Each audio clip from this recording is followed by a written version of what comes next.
नमस्कार, मैं हूं भावना व्यास और आप देख रहे हैं पल पल राजस्थान। खबरों का सिलसिला शुरू करने से पहले नजर डालते हैं सुर्खियों पर। पल पल राजस्थान की खबर का एक बार फिर हुआ बड़ा असर। मन्नत पूरी करने के लिए मसाला पापड़ बेच रही दादीसा की मदद को बढ़े कई हाथ। एक ही दिन में 8,000 की हुई मदद। गांजा सप्लाई करने वाले 2 आरोपी चढ़े पुलिस के हत्थे। 5.5 किलो गांजा जब्त।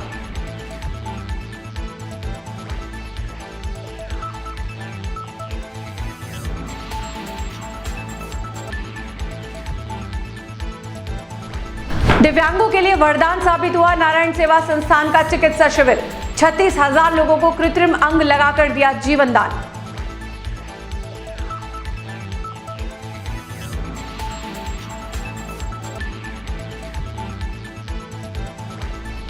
और चांदपोल पार्किंग के पास मेन होल में बह रहा झील का साफ पानी। अब तक लाखों लीटर पानी व्यर्थ। बिना सुरक्षा कवच श्रमिक को उतारकर जान जोखिम में डाले। और अब खबरें विस्तार से। सबसे पहले बात करते हैं भोले की प्रसादी के लिए कटिबद्ध दादी के लिए मददगार साबित हुए मेवाड़ वासियों की। पल पल राजस्थान की खबर का एक बार फिर जोरदार असर हुआ है। दरअसल 12 जनवरी गुरुवार को पल पल राजस्थान के बुलेटिन में एक खबर का प्रसारण किया गया था, जिसमें एक 82 वर्षीय बुजुर्ग वृद्धा दादीसा द्वारा अपनी मन्नत पूरी करने के लिए रुपयों की जरूरत होने पर पापड़ बेचते हुए दिखाया गया था। हमें अपने तमाम दर्शकों को यह बताते हुए खुशी हो रही है कि खबर चलने के कुछ ही घंटों में शहर के कई मददगार दादीसा की मदद को आगे आए और उनकी मदद करने की पहल की। आपको यह जानकर हैरानी होगी कि जो पापड़ दादीसा मात्र 10 रुपए में बेच रही थी, उसी पापड़ को इन मददगारों ने 500, 1000, 1100 और 500 रुपए देकर खरीदा और दादीसा की आर्थिक रूप से मदद की ताकि वह अपनी मन्नत पूरी कर सके। इसके अलावा उदयपुर के स्थानीय लोगों के साथ ही पर्यटक भी दादीसा के मददगार बने। इन पर्यटकों के साथ आए उनके बच्चों ने भी 100 और 200 रुपए देकर एक पापड़ खरीदा। हमें खुशी है कि इस खबर के प्रसारण के बाद दादीसा की और लोगों ने मदद के हाथ बढ़ाए, जिसके चलते अब उनकी मन्नत निसंदेह पूरी होगी। मैं दादी जी की कल आपके न्यूज़ माध्यम से पल पल न्यूज़ से राजस्थान से खबर मिली मेरे को, तो मैंने आप फ़ोन किया और यहाँ आया हूँ। जैसे मेवाड़ की इस त्याग की भूमि पर मैंने ये सब दादी जी को मेरी तरफ से 5,000 रुपया एक पापड़ का उसका प्रसादी के नाम से दिए हैं। तो बस और मेरे ऑफिस में भी कुछ बात कर रहे थे कि सेलियों की बाड़ी के जस्ट बाहर एक दादी जी है जो पापड़ बेच रहे हैं। तो मैं भी क्या उनको ढूंढते आगे भी गया था और अभी यहाँ पे इकट्ठे हो रही भीड़, तो मैंने देखा कि यहाँ पे देखिए दादी जी। तो फिर मैंने खुद पापड़ लेने आया था और सभी से निवेदन है सभी आए और पापड़ लेके जाए और इनकी सहायता करें।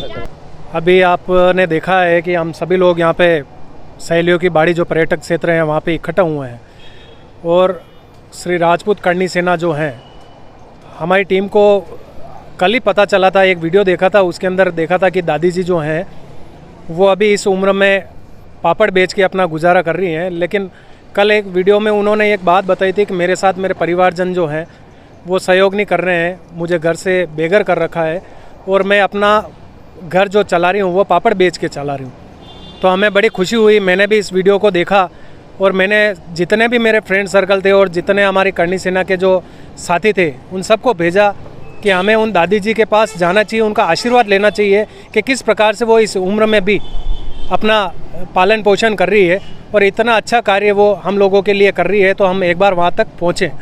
तो मैं पूरी टीम के साथ, मेरी करणी सेना की टीम के साथ यहाँ पहुँचा हूँ।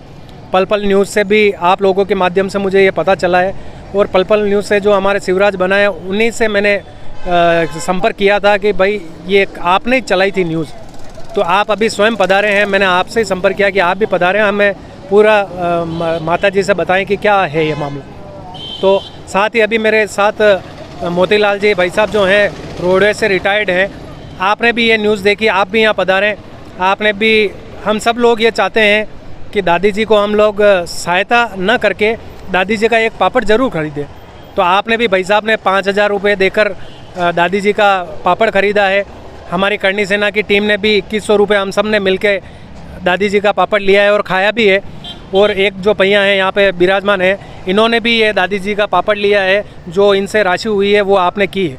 और अभी हमारे पास जो एक भामाशाह है, मुझे अभी रास्ते में आते हुए एक कॉल भी आया था, वो दादी जी का जितना भी, क्योंकि दादी जी ने एक अपील की थी कि मैं एकलिंगनाथ की प्रसादी करने के लिए मुझे ये पैसा चाहिए, तो उन भामाशाह ने मुझे बताया है कि ये जो भी आप राशि जो दे रहे हो, उसके बाद जो पैसा बचेगा वो राशि में दादी जी को पूरी में आप लोग पैसा देना, भेंट कर देना। तो दादी जी के पास आप देखिए कि 25,000 50,000 रुपये कम से कम दादी जी को हम लोग यहाँ पे करेंगे और दादी जी का पापड़ हम सब लोग खरीदेंगे। साथ ही यहाँ पे बहुत सारे लोग यहाँ पे विराजमान हैं। मैं तो सभी से ये कहूँगा कि आप जो भी लोग यहाँ पधारें, दादी जी के उम्र को देखते हुए और एक मार्गदर्शन मानते हुए कि दादी जी कितना अच्छा हमारे लिए कर रही है, तो हम लोग एक दादी जी का पापड़ ज़रूर खरीदें। चाहे शहरवासी हो, चाहे पर्यटक क्षेत्र सहेलियों की बाड़ी घूमने आए, या हम कोई रिश्तेदार हो या कोई भी समाज से हो। आपके और हमारे बीच कई लोग ऐसे होते हैं जो या तो जन्म से ही विकलांग या दिव्यांग होते हैं, या किसी हादसे में वे शरीर के उन अंगों को खो बैठते हैं जिनके नहीं होने से वह दूसरों पर निर्भर हो जाते हैं। इन दूसरे लोगों में या तो परिवार के लोग होते हैं या उनका सबसे कोई करीबी जो हर समय उनकी हर काम में मदद करता है। ऐसे लोग अक्सर परिवार के सदस्य ही होते हैं जो दैनिक दिनचर्या के कार्यों में इनकी सबसे ज्यादा मदद करते हैं। लेकिन ऐसे दिव्यांगों को आत्मनिर्भर बनाने में सबसे बड़ा सहयोगी अगर साबित हो रहा है तो वह है शहर की नारायण सेवा संस्थान। नारायण सेवा संस्थान इन लोगों को शरीर के वह कृत्रिम अंग उपलब्ध करवाता है जिनसे यह लोग किसी दूसरे पर निर्भर होने के बजाय स्वयं के काम खुद करने में सक्षम बन जाते हैं। ऐसे ही कई दिव्यांगों को कृत्रिम अंग प्रदान कर नारायण सेवा संस्थान इनके लिए वरदान साबित हो रही है। आपको यह जानकर हैरानी होगी कि नारायण सेवा संस्थान अब तक 36,000 लोगों को कृत्रिम अंग लगाकर उन्हें आत्मनिर्भर बना चुकी है। आइए हम आपको उन लोगों से मिलवाते हैं जिन्होंने किसी न किसी हादसे में अपने शरीर के इन महत्वपूर्ण अंगों को खो दिया है। आप इसकी कल्पना भी नहीं कर सकते हैं कि जब कोई इंसान जन्म के दौरान शरीर के उन सभी अंगों को पाता है जो हर इंसान के लिए जरूरी होते हैं, लेकिन जीवन के किसी मोड़ पर किसी हादसे या दुर्घटना में उनके हाथ पैर या अन्य अंग भंग हो जाते हैं, या इलाज के दौरान उन्हें शरीर से अलग कर दिया जाता है। इसके बाद उनका जीवन मानो नर्क बन जाता है। लेकिन इन लोगों को उस समय एक बार फिर नया जीवन दान मिलता है जब इनके उन खोए अंगों के बदले कृत्रिम अंग लगाकर उन्हें फिर से आत्मनिर्भर बना दिया जाता है। यह कृत्रिम अंग इन्हें उपलब्ध करवाती है उदयपुर शहर की नारायण सेवा संस्थान, जहां ऐसे कई लोग शिविर में पहुंचे जहां उन्हें कृत्रिम हाथ पैर लगाए गए, जिसके बाद इन लोगों की खुशी का कोई ठिकाना नहीं रहा, क्योंकि यह लोग एक बार फिर अपना काम खुद कर सकने में सक्षम हो चुके हैं। आइए हम आपको ऐसे ही एक शख्स से मिलवाते हैं जो फर्रुखाबाद से उदयपुर पहुंचे, जहां उनको कृत्रिम पैर लगाए गए। इस शख्स का नाम संजीव है, जिनके पैर एक ट्रेन में चढ़ते समय पटरी के नीचे आ जाने से कट गए थे। लेकिन जब उन्हें जानकारी मिली कि नारायण संस्थान द्वारा ऐसे जरूरतमंद लोगों को कृत्रिम हाथ पैर लगवाए जाते हैं, तो उदयपुर पहुंचे जहां उनको कृत्रिम पैर लगाया गया।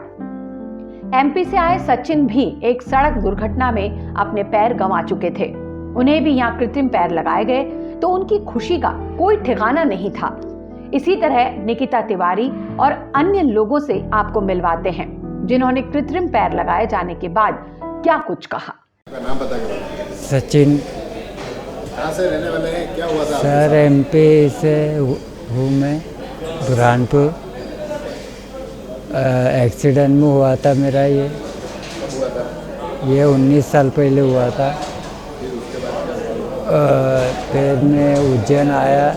उज्जैन में मेरे को लोगों ने बताया कि ये संस्था है उदयपुर में, तो मैं हॉस्पिटल में आया तो यहाँ पैर लगाया मैंने। यहाँ की कैसा लगा? यहाँ आके बहुत अच्छा लगा मेरे को। आप चल पा रहे हैं? कैसे चल पा रहे हैं? चल पा रहा हूँ मैं अब, पहले चल नहीं पाता था, पहले बहुत दिक्कत जाती थी। यहाँ आके अभी अच्छा लगा है। जाके स्टाफ ने कैसे सपोर्ट किया, कैसा लगा यहाँ के? अच्छा सपोर्ट करा है यहाँ के स्टाफ ने, डॉक्टर लोगों ने। क्या कहना चाहेंगे इस संस्थान के लिए लोग? काफ़ी अच्छी संस्था है। मेरा नाम निकिता तिवारी है। मैं यूपी झांसी से आई हूँ। मैं एग्ज़ाम देने जा रही थी तो मेरा एक्सीडेंट हो गया था, ट्रक ने पीछे से मार दी। तब मेरा एक पैर कट गया उस हादसे में।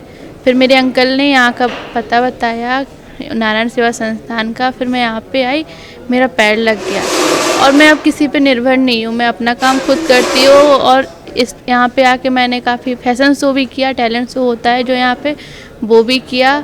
मैं यहाँ पे पार्टिसिपेट कर चुकी हूँ काफ़ी बार और मेरे 3-4 बार पैर बन चुके हैं और अभी ये ख़राब हो गया तो इसलिए मैं यहाँ पे पैर दोबारा से बनवाने यहाँ पे आके अच्छा लगता है। काफ़ी अच्छी व्यवस्था भी होती है यहाँ पे, रहने के लिए भी फ्री है सब कुछ। और आप आते हो, आपके पैर भी बनवाते हो, उसका भी कोई खर्चा नहीं लगता है आपको। क्या कहना चाहेंगे इस संस्थान के लिए? मैं थैंक यू बोलना चाहूँगी, ये लोग बहुत अच्छा काम कर रहे हैं। मैं फरगाबाद से आया हूँ। मेरा नाम संजीव है। मेरे पैर कट गए ट्रेन से 2016 में और मुझे यहाँ पर जानकारी मिली उदयपुर में नारायण सेवा संस्था में, तो इधर मैं अपने पैर बनवाने आया हूँ। आज मैं 24 तारीख को आया था। मुझे अच्छा दिन हो गए। मेरे सारे जितने यहाँ पर डॉक्टर हैं ने सबने सेवा की, अच्छी से जानकारी मुझे ली। क्या कहना चाहेंगे इस संस्थान के लिए? ये नारायण सेवा के लिए मैं बहुत खुश हूँ। मुझे अच्छी यहाँ पर मेरे पैर देखे सभी लोगों ने, मुझे कोई दिक्कत नहीं है। अब आप चल रहे हो? मुझे बराबर अब मेरे पैर बन गए, मैं बराबर चल रहा हूँ। मोहम्मद साहिद नाम है मेरा। आपका मेरा दोस्त जा रहा था गोला घूमने के लिए, ट्रेन चल रही थी, फिर ये चढ़ा था, हाथ खम्भे से छूट गई, दोनों पैर नीचे आ गए। आने के बाद फिर फरोगाबाद गए, इलाज कराया 2-3 महीने, फिर पैर कट गए दोनों। फिर आए हम दोनों लोग यहाँ बताया इस संस्थान के लिए? यहाँ सुना था, बताया किसी ने गांव में, बहुत दूर से हमारे फर्रुखाबाद से आए हुए हैं यहाँ पे। 24 तारीख को आए थे बनवाने पैर। वहाँ फिर हम रुके, 27 तारीख दी में जाके 27 तारीख को आपके पैर मिलेंगे। फिर हम आज आए हुए हैं, मुझे पूरी सुविधा मिली है, पैर मिले, खाना पीना कोई दिक्कत, सब डॉक्टर ने देखा अच्छी तरीके से, बिल्कुल स्वस्थ हैं। मेरा भाई चल रहा है, बिल्कुल फिट है। संस्था के सब लोग बढ़िया यहाँ पे आए हैं और अपना इलाज कराएं। बढ़िया सा काम होता है, कोई दिक्कत नहीं है सबके लिए, गरीब लोगों के लिए बढ़िया के इलाज है। तो सुना आपने, नारायण सेवा संस्थान द्वारा इन्हें लगाए गए इन कृत्रिम पैरों के बाद इनमें किस तरह नई ऊर्जा देखने को मिली है। वैसे यह तो कुछ लोग हैं जिनसे हमने आपको मिलवाया, ऐसे कई और लोग हैं जो नारायण सेवा संस्थान के जरिए लगाए जाने वाले इन कृत्रिम पैरों के बाद फिर से आत्मनिर्भर बन चुके हैं। ऐसे कई राज्यों के लोग नारायण सेवा संस्थान में पहुंचकर कृत्रिम पैर लगवा रहे हैं। नारायण सेवा संस्थान के पास पूरी तरह से सुसज्जित कृत्रिम अंगों की एक कार्यशाला है जो विकलांगों को अनुकूल कृत्रिम अंग प्रदान करने के लिए समर्पित है। अब तक देश भर के अलग अलग राज्यों के करीब 36,000 लोगों को नारायण सेवा संस्थान द्वारा यह कृत्रिम अंग लगाकर उन्हें नया जीवन प्रदान किया जा चुका है। आइए हम अब आपको यहाँ के डॉक्टर साहब से मिलवाते हैं जो यह बता रहे हैं कि संस्थान द्वारा किस तरह यह कार्य किया जाता है जिससे इन दिव्यांगों को नया जीवन दान मिलता है। मैं doctor Manas Ranjan Sahu, prosthetist and orthotist ये डिपार्टमेंट हेड करता हूँ। हमारे पास क्वालिफाइड प्रोस्थेटिस्ट एंड ऑर्थोटिस्ट है और जो पूरी डिपार्टमेंट को देखते हैं, और बहुत सारे टेक्नीशियंस होते हैं जो इस फील्ड में काम करते हैं प्रोस्थेटिक एंड ऑर्थोटिक बनाने में। प्रोस्थेटिक्स मतलब जो आर्टिफिशियल लिम्स होते हैं और ऑर्थोटिक्स मतलब जो हाथ पैर है लेकिन उसमें पैरालिसिस है जिसके वजह से उनको कुछ तरह का सपोर्ट की ज़रूरत होती है। तो लगभग हमारे पास रोज़ के करीब 40-50 पेशेंट का काम होता है और 20-25 प्रोस्थेसिस उसमें से बनते हैं, आर्टिफिशियल लिम्स के लिए होते हैं, और 25-30 करीब ऐसे होते हैं जो कैलिपर्स, किसी तरह का स्प्लिंट्स वगैरह ये सब ज़रूरत होता है। कुछ व्हील चेयर्स, ट्राइसाइकिल्स वगैरह की ज़रूरत होती है तो पेशेंट इसी डिपार्टमेंट से हम उनको इशू करते हैं। उनको वॉकर की ज़रूरत है, वॉकर भी देते हैं। और सारे जो पेशेंट का, इंडिविजुअल पेशेंट का मेजरमेंट्स लेके उसके अकॉर्डिंग बनाए जाते हैं। जनरली क्या होता है जो बहुत सारे ऐसे जगह पर आर्टिफिशियल लिम्स बनाते हैं लेकिन उनको टेक्निकल नॉलेज पूरी तरह से नहीं होती है, वो एक ट्रेडिशनल वे में बना देते हैं जिससे कि पेशेंट को कंफर्टेबल नहीं होता है और वो लंबे टाइम यूज़ नहीं कर पाता है। और हम लोग उस चीज़ का पूरा ध्यान दे करके साइंटिफिकली उसका डिज़ाइन करते हैं सॉकेट को, और ताकि वो कंफर्टेबल हो सके। और उसमें बहुत सारे एडजस्टमेंट्स भी होते हैं। हम पेशेंट को यहाँ 3-4 दिन यहाँ रोक के उसको ट्रेनिंग भी देते हैं चलने के टाइम पे, और जब चलता है पेशेंट तो उसमें जो भी एडजस्टमेंट करने से उसको उसका चाल में सुधार आ सकती है, उसकी हमें जानकारी रहती है, तो हम लोग उसको अप्लाई करते हैं, तो पेशेंट बहुत कंफर्टेबली चलते हैं। शहर में चांदपोल पार्किंग के पास मेन होल में घुल रहे झील के साफ पानी को 9 दिन बाद भी नहीं रोका जा सका है। पानी का रिसाव इतना तेज है कि निगम की टीम दिन भर 12.5 हार्स पावर के पंप लगाकर पानी को नालियों में बहा रही है। ये पंप हर घंटे 40,000 लीटर पानी बाहर फेंक रहे हैं। वैसे अगर देखा जाए तो अब तक लगभग 50 लाख लीटर पानी बर्बाद हो चुका है। झील विकास प्राधिकरण के पूर्व सदस्य तेज शंकर पालीवाल ने कहा कि उन्होंने जिला कलेक्टर को पत्र लिखकर तालाब के पानी को बचाने के लिए सहयोग मांगा था, जिसके बाद गुरुवार को निगम के उप महापौर पारस सिंघवी, एसई मुकेश पुजारी और करनेश माथुर आदि मौके पर पहुंचे। निगम व स्मार्ट सिटी के सफाई कर्मियों ने जेटिंग मशीन से मेन होल को साफ करने का प्रयास किया, लेकिन पानी का स्तर कम नहीं होने से रिसाव रोका नहीं जा सका। पालीवाल का कहना है कि फिलहाल रिसाव को रोकने के लिए पुरानी लाइन में एक लकड़ी का गट्टा फंसाना होगा, जिस पर निगम की टीम ने उनके इस सुझाव को मान लिया और इसी तकनीक पर काम किया गया। समाचार लिखे जाने तक पानी निकालने की प्रक्रिया जारी थी। गुरुवार को बिना सुरक्षा उपकरण के एक श्रमिक को इस हॉल में उतारकर उनकी जान जोखिम में डाल दी गई थी। ये मैंने पढ़ लिया है, इसलिए रोक रही हूँ उसको यहाँ। मैं तेज शंकर पालीवाल, पूर्व सदस्य झील विकास प्राधिकरण उदयपुर। आज जो सिवर लाइन के अंदर चांदपोल पार्किंग के पास में सिवर लाइन के अंदर जो झील के अंदर लाइन जा रही है वो लाइन जाम हो गई है। उस जाम होने की वजह से पुरानी लाइन का पानी भी इसमें आ रहा है। पुरानी लाइन का पानी तालाब का पानी है, तालाब का पानी इस मेन होल में आ रहा है, 1 नंबर मेन होल में, और सिवर भी आ रहा है। इस लाइन को जाम होने की वजह से किसी भी तरह से इसको खोलना बहुत मुश्किल हो रहा है, क्योंकि इसका पानी का जो स्तर है वो पानी का स्तर इतना तेज़ है कि यहाँ पर 12 और 17 और 5 हॉर्स पावर के कई पंप लगा के पानी को तोड़ने की कोशिश कर रहे हैं बराबर, लेकिन कोई सफलता नहीं मिली है। आज फिर एक बार कोशिश होगी। कल जिलाधीश महोदय को मैंने पत्र लिखा। पत्र लिखने के बाद में नगर निगम के अधिकारी कर्मचारी सक्रिय हुए, जेटिंग मशीन लगाई, जेटिंग मशीन से इसको खोलने का प्रयास भी किया गया। 17 हॉर्स पावर के मोटर लगाई, मोटर लगाकर लाखों लीटर पानी तो फेंका ही, बर्बाद किया तालाब का, और इसको खोलने का प्रयास किया, लेकिन प्रयास में सफलता नहीं मिली क्योंकि जल स्तर एकदम कम नहीं हुआ। लेकिन आज मतलब क्या, शाम को पारस सिंघवी जी, उप महापौर, और मुकेश पुजारी जी, करनेश माथुर जी, आशा सोनी जी, सभी यहाँ पर आए। इन्होंने भी इस मौके को देखा और मेरे एक सुझाव को माना गया कि जो झील का पानी आ रहा 2 नंबर मेन होल से के पाइप से, उस पाइप के मेन होल के को लकड़ी का गट्टा लगाकर उसको चूड़ी उतार गट्टा बनवा कर उसको बंद कर दिया जाए, ताकि ये पानी का स्तर कम हो जाए। इसके अंदर जो मिट्टी जमी हुई है वो मिट्टी हटा दी जाए। मिट्टी जब हट जाएगी तो इसको जाम को खोलने के लिए जेटिंग मशीन का उपयोग किया जाएगा। जेटिंग मशीन से प्रेशर से पानी जाएगा अंदर तो ये लाइन खुल सकती है। ये लाइन नहीं खुली तो झील का पानी व्यर्थ बर्बाद तो रोज होगा ही होगा, लेकिन जब बैक प्रेशर से जो गंगोर घाट हो रहा है, यहाँ तालाब के किनारे जो सीवर लाइन पड़ी हुई है, तो ये जो पानी, जो झील का पानी जो जा रहा है, उस पानी को बचाने के लिए हमें निरंतर प्रयास करने चाहिए। आज इसका 9वां दिन है।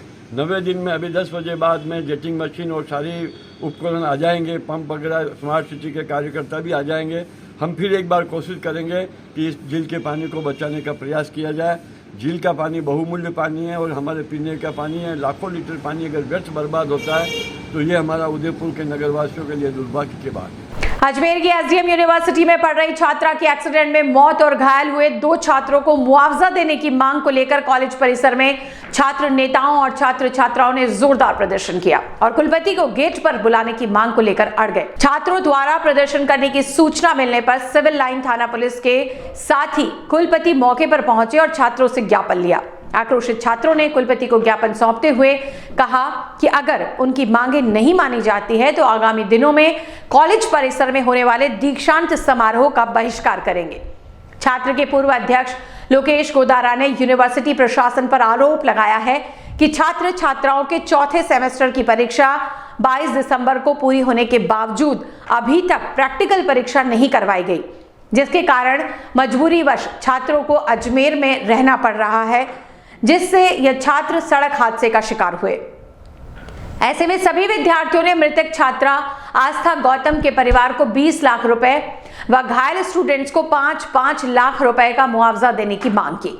इसके साथ ही संबंधित विभाग पर कठोर कार्रवाई करने और एक्सीडेंट करने वाले वाहन चालकों पर भी कड़ी कार्रवाई करने की मांग की गई। प्रदर्शन के दौरान पूर्व छात्र संघ अध्यक्ष लोकेश कोदारा और पूर्व छात्र संघ अध्यक्ष भगवान सिंह चौहान, पूर्व अध्यक्ष सीताराम चौधरी और पूर्व अध्यक्ष महिपाल कसवा, छात्र नेता रोशन गुर्जर और हेमंत पाल राव सहित बड़ी संख्या में छात्र छात्राएं मौजूद रहे।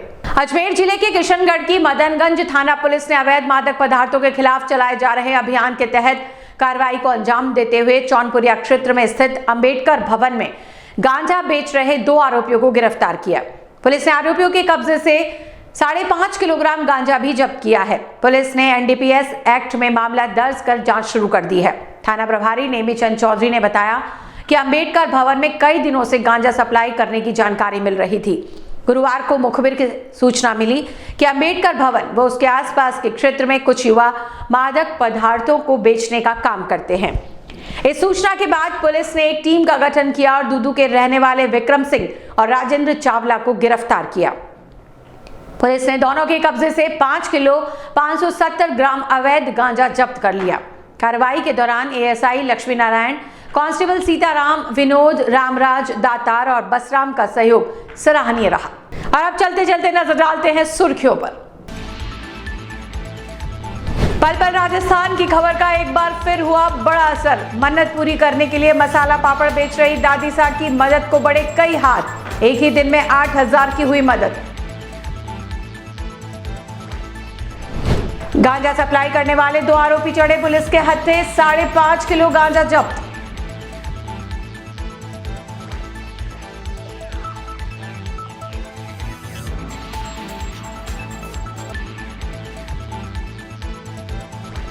दिव्यांगों के लिए वरदान साबित हुआ नारायण सेवा संस्थान का चिकित्सा शिविर। 36,000 लोगों को कृत्रिम अंग लगाकर दिया जीवन दान।